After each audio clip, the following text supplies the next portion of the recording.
प्रतिनिधि सभाको दोस्रो कार्यकालको 7 महिनाभित्र कानून निर्माण ठप्प, दर्ता भएका 4वटा विधेयक अलपत्र, दलहरू भने आरोप प्रत्यारोपमा व्यस्त। सरकारले भन्सुल महसुल बढाएपछि प्याजको आयातमा सबैभन्दा बढी असर, उपभोक्ता समस्यामा परेका बेला काला बजारी फस्टाउँदै। कोशी प्रदेशका मुख्यमन्त्री थापाद्वारा मन्त्रीमण्डल विस्तारको तयारी, तत्कालका लागि माओवादी केन्द्रबाट 1 जना मन्त्री थपिने। आप्रवासी नीतिमा सहमति हुन नसकेपछि नेदरल्याण्ड्सका प्रधानमन्त्री रूडद्वारा राजीनामा। र प्रधानमन्त्री कप NBA राष्ट्रिय भलिबल काठमाडौँमा सुरु, पहिलो दिन 3वटै विभागीय टोलीलाई सफलता। नमस्कार, कान्तिपुर डायरीका साथमा सहकर्मी सूरज र म अनिल। सुरु गरौं प्रमुख प्रसंगबाट। सुरुमा कान्तिपुर सविस्तार। कान्तिपुर सविस्तार। गत मंसिरमा सम्पन्न निर्वाचनपछि प्रतिनिधि सभाको कार्यकालले 7 महिना व्यतीत गरिसकेको छ।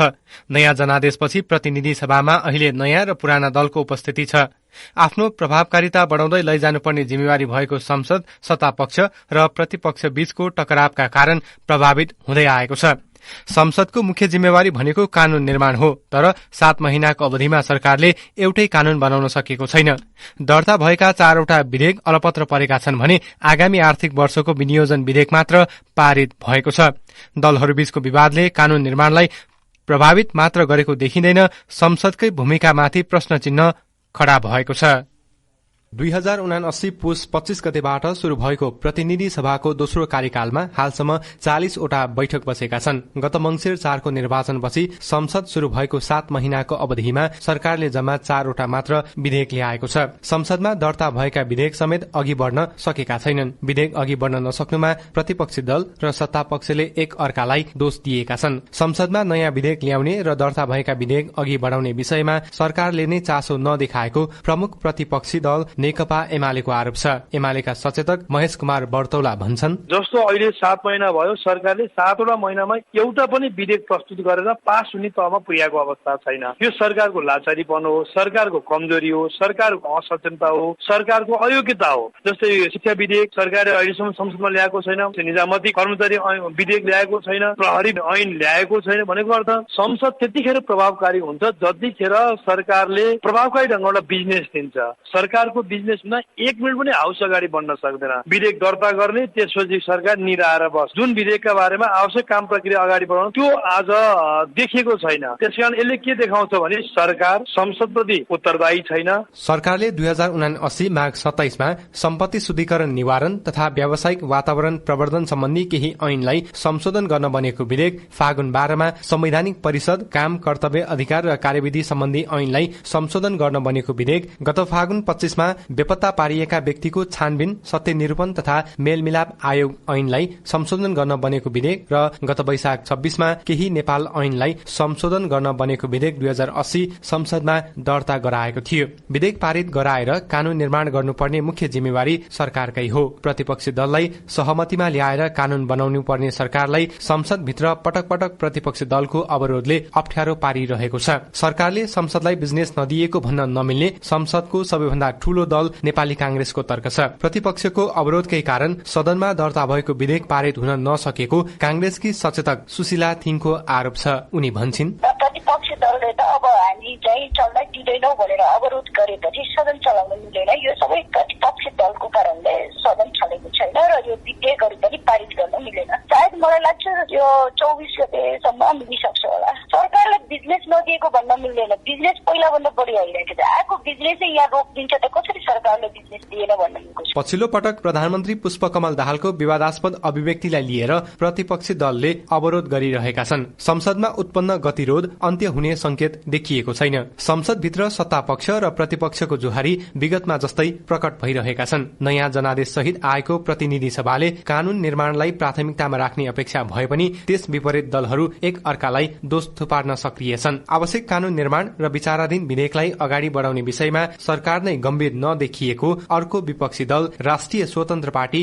रासोपाको भनाइ छ। सो पार्टीका प्रमुख सचेतक सन्तोष परियार भन्छन्, संसदलाई दिने व्यवसायका हिसाबमा पनि खासै प्रष्ट देखिएन। यति धेरै विधेयकहरू छन्, टेबल भएको छ, कोही सैद्धान्तिक छलफलमा बसेका छन्, समितिमा पठाएको छ, समितिमा हामी छलफल गरिरहेका छौँ, समितिको सभापति चयन भएको छैन। यी यावत कुराहरूले सरकार चाहिँ खासै गम्भीर देखिँदैन। संक्रमणकालीन न्यायसँग जोडिएका विधेयक पारित हुन नसकेपछि सरकारले सत्य निरूपण तथा मेलमिलाप र बेपत्ता पारिएका व्यक्तिको छानबिन समितिको पदावधि थप्न बाधा अड्काउ फुकाउने बाटो लिएको छ। त्यति मात्र होइन, मिटर ब्याजी पीड़ितको समस्या समाधान गर्न ल्याइएको प्रतिस्थापन विधेयक संसदबाट पारित हुन नसक्दा त्यस सम्बन्धी अध्यादेश निष्क्रिय भइसकेको छ। यी दृष्टान्त हेर्दा संसद कानून निर्माणमा प्रभावकारी हुन नसकेको प्रश्न छ। त्यसो हो भने विचाराधीन विधेयक अघि बढ्न नसक्नुको कारण के हो भन्ने प्रश्नमा सत्तारूढ़ माओवादी केन्द्रका प्रमुख सचेतक हितराज पाण्डे भन्छन्, नआएको होइन, आएका विधेयकहरू अगाडि बढिरहेका छन्। अहिले चाहिँ हाम्रो खास विषयवस्तु के हो भने हामी बजेटमा केन्द्रित भएको कारणले गर्दा अरू कामतिर लागिएन। अब यो बजेटको प्रक्रिया सकिन खोज्दैछ। 2-3 दिन यता प्रमुख प्रतिपक्षी दलले सदन रोकेको कारणले गर्दाखेरिमा चाहिँ भएको छैन। अब विधेयककै काममा जाने हो, छैन, रुमलिया छैन। यो बीचमा आगामी आर्थिक वर्षको बजेटसँग सम्बन्धी विनियोजन विधेयक समेत सत्तारूढ़ दलकै असन्तुष्टिका बीच पारित भएको थियो। 7 महिनाको अवधिमा पारित भएको विधेयक त्यही मात्र हो। प्रतिनिधि सभाको दोस्रो कार्यकालको प्रारम्भिक चरणमा ल्याइएका विधेयक अघि बढ्न नसक्दा संसदकै प्रभावकारितामाथि प्रश्न उठ्न थालेको छ। त्यसैले जनप्रतिनिधिमूलक संस्थालाई प्रभावकारी बनाउनका लागि सम्बन्धित पक्षले ध्यान दिनुपर्ने बेला भइसकेको छ। रेडियो कान्तिपुरका लागि सूरज राजथला। कान्तिपुर सविस्तार।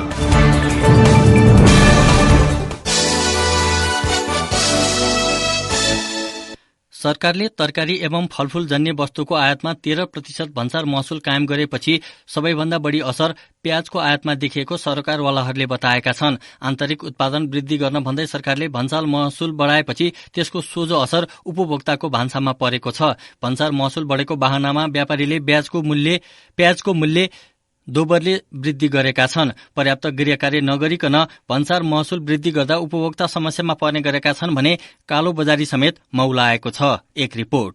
गत वर्ष मुलुकमा 27 अर्ब रुपैयाँ बराबरको प्याज आयात भएको थियो। चालू आर्थिक वर्षको जेठसम्ममा 11 अर्ब भन्दा बढ़ीको प्याज आयात भएको छ। नेपालीको भान्सामा व्यापक प्रयोग हुने प्याजको आन्तरिक उत्पादन नहुँदा वर्षेनी अर्बौं रुपैयाँ मुलुकबाट बाहिरिने गरेको छ। कृषि प्रधान मुलुक भनिए पनि प्याजमा समेत परनिर्भरता बढ्दै गएको छ। आन्तरिक माग उच्च हुँदा नेपालले पछिल्लो समय चीन, इजिप्ट र टर्की सहितका देशबाट प्याज आयात गर्ने गरेको छ। प्याजको उत्पादन वृद्धि गरेर आत्मनिर्भर बनाउने भन्दै सरकारले करिब 2 दशक अघि मिशन प्याज कार्यक्रम घोषणा गरेको थियो। तर सरकारको सो घोषणा कागजमै सीमित भएको छ। प्याज खेतीको लागि स्पष्ट नीति र जग्गाको अभावका कारण अपेक्षित उपलब्धि हासिल हुन नसकेको राष्ट्रिय आलु तरकारी तथा मसला बाली विकास केन्द्रका निर्देशक तोयनाथ जोशी बताउँछन्। प्याज लगाउनु पर्यो भने प्याज लगाउनुको त्यसको लागत मूल्य पनि बढी परेको हुँदाखेरि चाहिँ सबैसम्म गाउँ नै लगाउन पर्छ। त्यही भएर जमिनमै प्रतिस्पर्धा भयो कि प्याजका लागि। प्याजको बिउ उत्पादन गर्नका लागि तर देश ठाउँ भनेको चाहिँ पाल्पादेखि दैलेखसम्मको चाहिँ त्यो मध्य पहाडी क्षेत्र हो। बिउ उत्पादन गर्ने पनि सीमित क्षेत्र भएको हुँदाखेरि चाहिँ ठाउँका कारणले हामी प्याजमा आत्मनिर्भर हुन नसकेको अवस्था हो। नेपालको तराई भूभागदेखि मध्य पहाडसम्म प्याजको खेती गर्ने सम्भावना छ। तर किसानलाई सिंचाई अनुदान कार्यक्रम सञ्चालन गर्न नसक्दा वर्षेनी ठूलो मात्रामा प्याज आयात गर्नु परेको हो। जानकारहरूका अनुसार उत्पादनदेखि बजारीकरणसम्म झेल्नु पर्ने समस्या र सिंचाईको अभाव लगायतले गर्दा कृषकहरू प्याज खेतीमा आकर्षित हुन सकेका छैनन्। आन्तरिक उत्पादन पनि नहुने, अर्कोतर्फ आयातमा उच्च कर लगाउने सरकारी निर्णय अव्यावहारिक भएको कृषि उपज आयात तथा निर्यात थोक विक्रेता महासंघका महासचिव प्रकाश गजुरेलले बताए। एउटा उपभोक्ताबाट लिएको पैसा गभर्नमेन्टलाई बुझाउँछ, तर दैनिक उपभोग गर्ने गर्छ। उनीहरूको भान्सामा दैनिक असर पर्ने भएको हुनाले चाहिँ यो चाहिँ अव्यावहारिक हो भनेका छौँ। दैनिक भान्सामा प्रयोग हुने खाद्य सामग्रीमा सरकारले लगाएको भ्याट नियोजित नभएको उपभोक्ता कर्मीको भनाइ छ। सरोकारवाला सरकारी निकाय बीचको प्रभावकारी समन्वय र उत्पादन वृद्धि सम्बन्धी रणनीतिको अभाव रहेको उपभोक्ता कर्मी माधव तिमल सिन्हाले बताए। भोलिका दिनमा आयातमा कर लगाउने होइन कि आयातलाई पुनः प्रतिबन्ध गर्ने हिसाबले विशेष सहित ल्याउनु पर्ने अवस्थामा हचुवाको भरमा जो हाम्रो उत्पादनको एक अंश पनि छैन। यस्ता किसिमका वस्तुमा जुन भ्याट लगाएको छ त्यो भ्याट न्यायित छैन। पूर्व अर्थमन्त्री डाक्टर युवराज खतिवडा भने आन्तरिक उत्पादन उत्पादन वृद्धिलाई प्राथमिकतामा राखेर अघि बढ्नुपर्ने सुझाव दिन्छन्। प्रधानमन्त्री कृषि आधुनिकीकरण परियोजना अन्तर्गत पकेट क्षेत्रमा आलु प्याज जस्ता खाद्यान्नको उत्पादन बढाउनु पर्ने खतिवड़ाको सुझाव छ। हामीले आन्तरिक उत्पादनलाई बढाउने प्याजको विशेष क्षेत्र भनेर प्रधानमन्त्री कृषि आधुनिकीकरण परियोजनामा प्याज क्षेत्र पनि बनाएको होला। त्यहाँ चाहिँ हामीले विशेष प्रकारको अनुदान दिएको पनि छौँ। त्यो अनुदानको सही उपयोग गरेर त्यो पकेट क्षेत्रबाट उत्पादन बढाएर भारतको र त्योभन्दा सस्तो उत्पादन गराउनेमा के गर्नुपर्छ त्यसतर्फ लाग्नु पर्थ्यो। कृषि प्रधान मुलुकमा सरकारले खाद्यान्न मात्रै वार्षिक 2.5 खर्ब रुपैयाँको हाराहारीमा आयात गर्ने गरेको छ। त्यसमध्ये प्याज आयातबाट बाहिरिने रकमको हिस्सा निकै ठूलो छ। उत्पादन वृद्धि सम्बन्धी ठोस योजना नबनाई सरकारले हचुवाको भरमा कर असुल्ने नीति अगाल्दा उपभोक्ता समस्यामा परेको छ। रेडियो कान्तिपुरका लागि असीम सापकोटा। कोशी प्रदेशका नवनियुक्त मुख्यमन्त्री उद्धव थापाले मन्त्रीमण्डल विस्तारको तयारी थाल्नु भएको छ। गठबन्धनको मुख्य घटक माओवादी केन्द्रलाई सरकारमा सहभागी गराउन मुख्यमन्त्री थापाले मन्त्रीमण्डल विस्तार गर्न लाग्नु भएको हो। माओवादी केन्द्रबाट तत्कालका लागि 1 जनालाई मन्त्री नियुक्त गरी मन्त्रीमण्डल विस्तार गर्ने तयारी भएको हाम्रा सहकर्मीले जनाएका छन्। माओवादीका नेता इन्द्रबहादुर आङबोले आफ्नो पार्टी भोलि सरकारमा सहभागी हुने बताउनुभयो। माओवादी संसदीय दलले मन्त्रीका लागि नाम छनौट गर्न गठन गरेको कार्यदलले प्रदेश सांसद द्वय जीवन आचार्य र नारायण बहादुर मगरलाई सरकारमा पठाउने निर्णय गरेको छ। मन्त्रीमण्डल विस्तारमा जनता समाजवादी पार्टी जसपाले भने तत्काल सहभागी नहुने बताएको छ। यसअघि हिजो कंग्रेस र एकीकृत समाजवादीबाट 1-1 जना मन्त्री भएका थिए। मन्त्रीमण्डलले आन्दोलनरत पहिचान पक्षधरसँगको वार्ताका लागि वार्ता टोली गठन र पहिचानको मुद्दा सम्बोधनका विषयमा निर्णय गरेपछि मात्रै जसपा सरकारमा सहभागी हुने बताइएको छ। सभामुख बाबुराम गौतमको हस्ताक्षर समेत राखेर बहुमत पुर्याएको व्यक्तिलाई मुख्यमन्त्री नियुक्त गरेको भन्दै एमाले सर्वोच्च अदालतमा रिट दायर गरेको छ।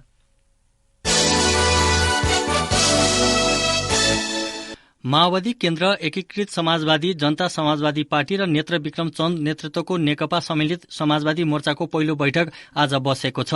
काठमाडौँको आलोकनगर स्थित एकीकृत समाजवादीको पार्टी कार्यालयमा बसेको बैठकले मोर्चा सञ्चालनको कार्यविधि लगायतका लागि 4 सदस्यीय कार्यदल गठन गरेको छ। एकीकृत समाजवादीका उपाध्यक्ष राजेन्द्र पाण्डेले मोर्चा सञ्चालनको कार्यविधि र आचार संहिता लगायत विषय टुङ्गो लगाउन कार्यदल बनाइएको जानकारी दिनुभयो।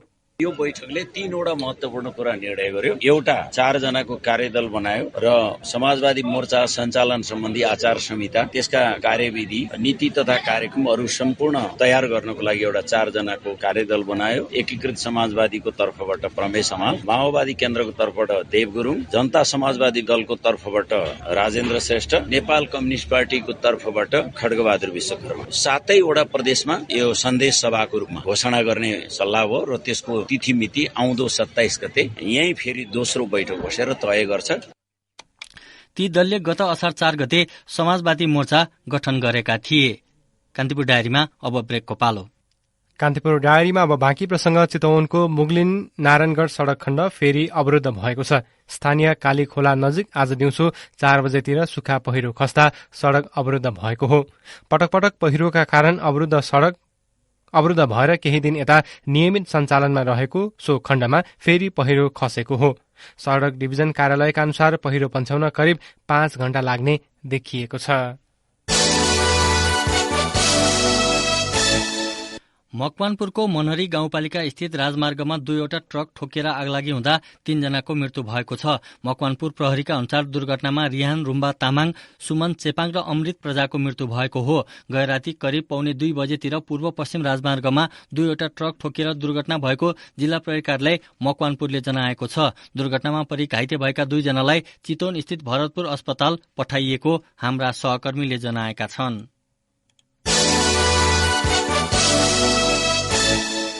माध्यमिक शिक्षा परीक्षा एसईई को पुनर्योग गर्न चाहने विद्यार्थीले आगामी साउन 5 गतेभित्र आवेदन दिन राष्ट्रिय परीक्षा बोर्ड परीक्षा नियन्त्रण कार्यालयले सूचना जारी गरेको छ। परीक्षा नियन्त्रण कार्यालयले सूचना जारी गर्दै परीक्षार्थीहरूले प्राप्त गरेको ग्रेडमा चिट्ट नबुझी पुनर्योग गराउन चाहेमा आवेदन खुला गरेको हो। त्यसका लागि सम्बन्धित शिक्षा विकास तथा समन्वय इकाइमा वा सानो थिमीस्थित परीक्षा नियन्त्रण कार्यालयमा आवेदन दिन सकिने परीक्षा नियन्त्रक विष्णु नारायण श्रेष्ठले जानकारी दिनुभयो। यसैबीच बोर्डले साउन 26 र 27 गते पूरक परीक्षा सञ्चालन गर्ने भएको छ। गत चैतमा भएको एसईई परीक्षामा परीक्षार्थीको रूपमा सम्मिलित परीक्षार्थीले बढ़ीमा 2 विषयमा ग्रेड वृद्धिका लागि पूरक परीक्षामा सहभागी हुन पाउनेछन्। प्रदेशको नाम कोशी राखिएको विरोधमा आज ओखलढुङ्गाको सदरमुकाममा प्रदर्शन भएको छ। विभिन्न जातीय संस्थाहरूको संयुक्त आयोजनामा सहभागीहरूले मोटरसाइकल र्याली सहित विरोध प्रदर्शन गरेका हुन्। प्रदर्शनसँगै थगेन्द्र राज राईको संयोजकत्वमा 151 सदस्यीय संयुक्त संघर्ष समिति समेत घोषणा गरिएको हाम्रा सहकर्मीले जनाएका छन्। पहिचानको आधारमा नामाकरण नभएसम्म आन्दोलन जारी राख्ने संघर्ष समितिले बताएको छ।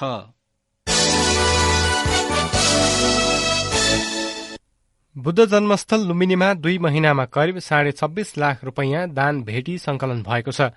लुम्बिनी स्थित मायादेवी मन्दिरभित्र र अशोक स्तम्भ रहेको दान पेटिकामा 2 महिनामा 26,41,000 रुपैयाँ संकलन भएको लुम्बिनी विकास कोषले जनाएको छ। चालु आर्थिक वर्षको गत वैशाख 15 देखि असार 20 गतेसम्मको संकलित सो भेटी 30 जनाले 2 दिन लगाएर गणना गरेको कोषका सुरक्षा शाखा प्रमुख खगेन्द्र काफ्लेले बताउनुभयो।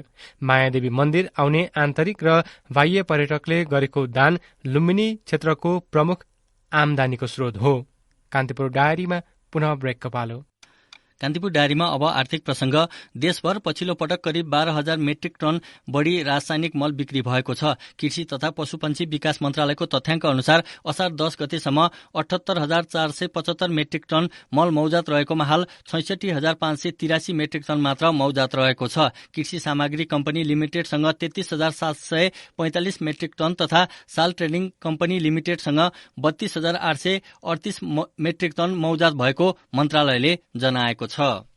सरकारले निर्धारण गरेको न्यूनतम पारिश्रमिक रकमले सामान्य जीवनयापन समेत नचलेको भन्दै नेपाल ट्रेड युनियन कंग्रेसले श्रमिकको न्यूनतम तलब बढ़ाउन माग गरेको छ। ट्रेड युनियनले श्रमिकको न्यूनतम तलब मासिक 25,000 रुपैयाँ पुर्याउन माग गरेको हो।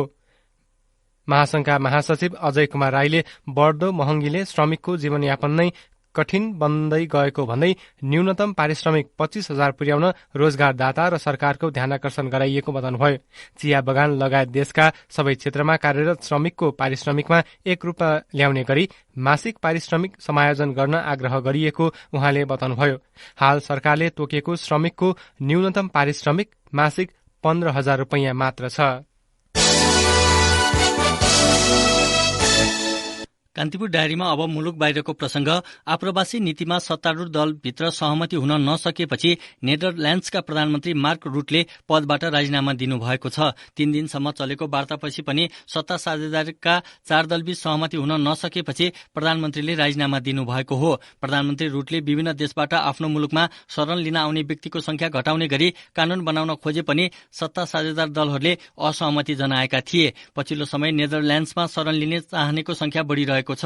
गत वर्ष 46,000 भन्दा माथिले नेदरल्याण्ड्समा शरणका लागि आवेदन दिएका थिए। यस वर्ष उक्त संख्या 70,000 भन्दा बढी पुग्ने अनुमान गरिएको अन्तर्राष्ट्रिय सञ्चार माध्यमहरूले जनाएका छन्। यसैबीच प्रधानमन्त्रीको राजीनामापछि नेदरल्याण्ड्समा यसै वर्षको नोभेम्बरमा चुनाव हुन सक्ने आंकलन स्थानीय सञ्चार माध्यमले गरेका छन्।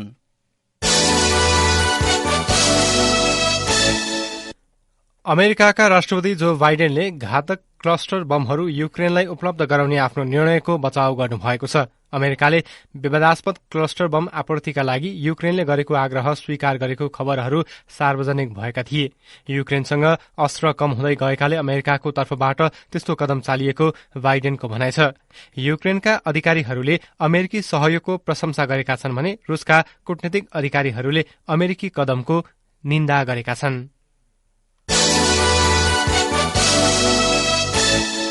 बेलायतमा युवा वयस्कहरूमा विभिन्न कारणले तनाव बढ्दै गएको एक अध्ययनले देखाएको छ। अध्ययनका अनुसार सन् 2021मा 18 वर्षदेखि 24 वर्षका 5 युवा मध्ये 1 जनाले तनावको सामना गरिरहेको बताएका छन्। स्वास्थ्य विज्ञहरूका अनुसार 18 देखि 24 वर्ष उमेरका व्यक्तिमा कोरोना महामारी, दैनिक खर्च र स्वास्थ्य सेवामा देखिएको संकटले तनाव उत्पन्न गराएको हो। अध्ययनले बेलायतका नागरिकहरूको सुस्वास्थ्य खराब हुँदै गएको औल्याएको छ।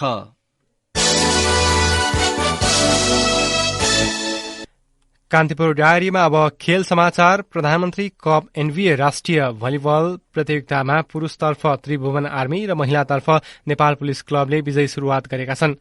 महिलातर्फको पहिलो खेलमा नेपाल पुलिस क्लबले गण्डकी प्रदेशलाई पराजित गर्यो। पुलिसले 3-0 को सेटमा गण्डकीलाई हराएको हो। पुरुषतर्फको पहिलो खेलमा आर्मीले सैलुङ स्पोर्ट्स क्लबलाई पराजित गर्यो। राष्ट्रिय खेलकुद परिषदको कवर्ड हलमा भएको खेलमा आर्मीले सैलुङलाई 3-0 को सोझो सेटमा पराजित गरेको हो। यसैबीच आजको तेस्रो खेलमा पुरुषतर्फ नेपाल पुलिसले गण्डकी प्रदेशलाई 3-2 को सेटमा पराजित गरेको छ। आजै पुरुषतर्फको अर्को खेलमा एपीएफले दवाली मिलन क्लबलाई 3-0 को सेटमा पराजित गरेको छ। प्रतियोगिताको 7औं संस्करणमा महिलातर्फ 6 र पुरुषतर्फ 7 टोली सहभागी भएका छन्। प्रतियोगितामा महिला र पुरुष दुवैतर्फका विजेताले 6 लाख रुपैयाँ, उपविजेताले 3 लाख रुपैयाँ प्राप्त गर्ने आयोजक नेपाल भलिबल संघले जनाएको छ। थाइल्याण्डको बैंककमा 2 दिनपछि शुरू हुने 25औं एसियन एथलेटिक्स च्याम्पियनशीपमा नेपालबाट 7 खेलाड़ीले प्रतिस्पर्धा गर्ने भएका छन्। एथलेटिक्स संघका अनुसार सो च्याम्पियनशीपमा दीपक अधिकारी, मुकेश पाल, सोमबहादुर कुमाल, शिवराज पार्की, राजपुरा पछाई, फूलमती राणा र आयुष कुबेरले प्रतिस्पर्धा गर्न लागेका हुन्। चीनमा आगामी असोजमा हुने एसियन गेम्सका लागि छनौट भएका 7 जना खेलाड़ीलाई एसियन च्याम्पियनशीपमा पठाउन लागेको संघले जनाएको छ। यसैबीच राष्ट्रिय खेलकुद परिषद राखेपका सदस्य सचिव टंकलाल घिसिङले एसियन च्याम्पियनशीप खेल्न जाने टोलीलाई आज विदाई गर्नुभएको छ। जाँदै मुख्य समाचार फेरि एकपटक। प्रतिनिधि सभाको दोस्रो कार्यकालको 7 महिनाभित्र कानून निर्माण ठप्प, दर्ता भएका 4 वटा विधेयक अलपत्र, दलहरू भने आरोप प्रत्यारोपमा व्यस्त। सरकारले भन्सार महसुल बढाएपछि प्याजको आयातमा सबैभन्दा बढी असर, उपभोक्ता समस्यामा परेका बेला कालोबजारी समेत फस्टाउँदै। कोशी प्रदेशका मुख्यमन्त्री थापाद्वारा मन्त्रीमण्डल विस्तारको तयारी, तत्कालका लागि माओवादी केन्द्रबाट 1 जना मन्त्री थपिने। आप्रवासी नीतिमा सहमति हुन नसकेपछि नेदरल्याण्ड्सका प्रधानमन्त्री रुडद्वारा राजीनामा। र प्रधानमन्त्री कप एनबीए राष्ट्रिय भलिबल काठमाडौँमा शुरू, पहिलो दिन 3 वटै विभागीय टोलीलाई सफलता। हवस् त बेलुकी 8 बजे सेक्युरिटी एन्ड क्राइम डायरीका साथमा आउने नै छौं। तबसम्मका लागि सहकर्मी सुरज र म अनिल आगे माग्छौं। नमस्ते।